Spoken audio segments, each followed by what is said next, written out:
Saudara-saudari, jika tadi di bagian awal Minggu Palma kita memulai dengan upacara pemberkatan Palma dan menyambut Tuhan untuk mengingat kembali bagaimana kita menyambut Tuhan, bagaimana orang-orang Israel pada zaman itu menyambut Yesus yang hendak datang ke Yerusalem.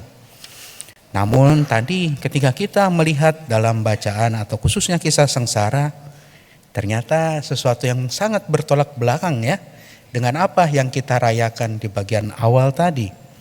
Dan demikian juga dengan hidup kita. Bahwa tadi saya sampaikan di bagian awal, memang pada masa Prapaskah banyak orang bertobat, banyak dari kita berusaha memperbaiki diri, banyak juga yang boleh mengaku dosa. Sampai kadang juga kami yang ada di ruang pengakuan itu mabuk sendiri kami. 3 jam itu dengerin orang, mas, aduh itu ya. Tapi ya puji Tuhan, haleluya gitu ya. Ternyata banyak yang bertobat. Dan itu merupakan suatu peristiwa yang katakanlah ya, mungkin bagi sebagian besar orang menjadi suatu peristiwa tahunan. Bagaimana juga biasanya kita tahu sendiri ketika masa Prapaskah, khususnya juga ketika masa Pekan Suci nanti, banyak orang yang datang ke gereja. Kalau tidak percaya masa Prapaskah pun banyak, lihat setiap hari Jumat. Biasanya kalau misa hari Jumat biasa, pagi-pagi itu yang datang hanya lansia rata-ratanya. Tapi ketika masa Prapaskah ada jalan salib, banyak umat yang boleh datang, entah itu dari yang tua sampai anak-anak pun datang. Dan apalagi kita tahu ketika nanti masa Pekan Suci, apalagi yang namanya Jumat Agung, gereja kita bisa penuh dari sini, dari bawah sini sampai ke atas-atas. Dan itu merupakan suatu hal yang baik.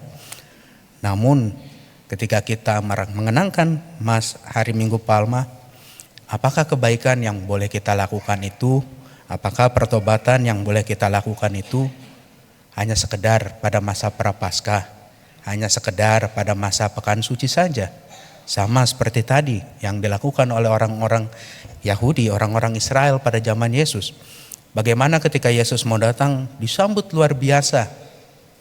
Tapi ketika sudah kenal, sudah tahu, wah, malah akan berteriak. Kayak tadi ada anak kecil, bagus sekali itu. Saya ketawa tadi di situ sebenarnya.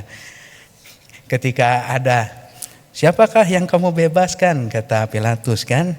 Terus ada anak kecil di pojok sana yang berteriak sendiri, Barnabas. Mungkin secara tidak sadar pun kita pun berlaku seperti itu ketika di luar masa Prapaskah. Boleh jadi ketika masa Prapaskah, ketika Pekan Suci, kita mengagung-agungkan, mempersiapkan hati sebaik-baiknya demi kedatangan Tuhan.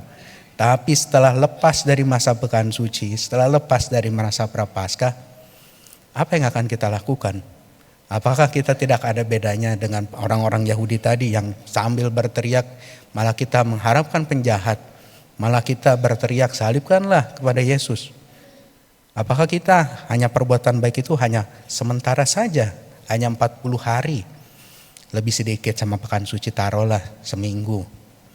Ataukah kebaikan itu sungguh-sungguh menjadi bagian dari hidup kita?